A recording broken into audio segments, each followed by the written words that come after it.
بسم اللہ الرحمن الرحیم۔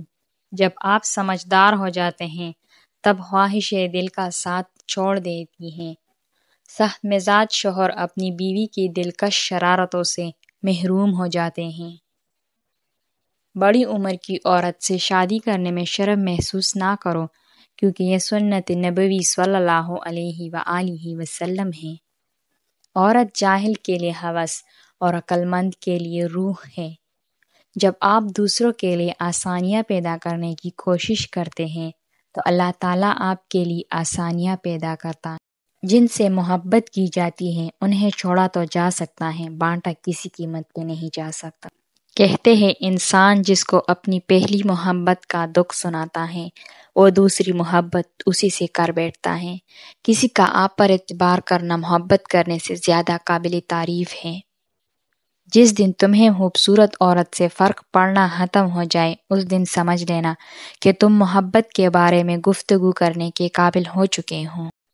عورت ایسی خوبرو جاندار ہے جس کی لالچ میں مرد کوئی بھی فعل کر سکتا ہے، حتیٰ کہ قتل بھی۔ بعض اوقات آپ بڑے فلسفیانہ انداز میں پوچھتے ہیں کہ قیامت کب آئے گی، حالانکہ آپ کے ارد گرد کسی شخص پر بیت رہی ہوتی ہے۔ عورت اپنے چھوڑے ہوئے مرد پر سوئے ہوئے شیر کی طرح نظر رکھتی ہے اور تم سوچتے ہو کہ وہ تمہیں بھول گئی۔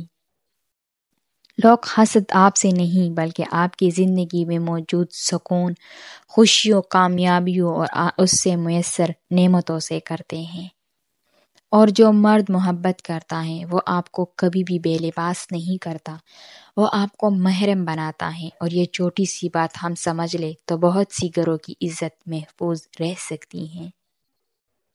محبت کا اظہار تب کرنا جب اسے نبھا سکو، بعد میں مجبوریوں کا سہارا لے کر کسی کو چھوڑ دینا وفاداری نہیں ہوتی۔ فاصلہ محبت کو کم نہیں کر سکتا۔ عزیز انسان عزیز ہی رہتا ہے، چاہے وہ آنکھوں سے دور ہی کیوں نہ ہو۔ انتظار کرنا تکلیف دہ ہے، بھول جانا تکلیف دہ ہے، مگر سب سے زیادہ تکلیف دہ یہ ہے کہ آپ یہ فیصلہ نہ کر پائیں کہ بھولنا ہے یا انتظار کرنا چاہیے۔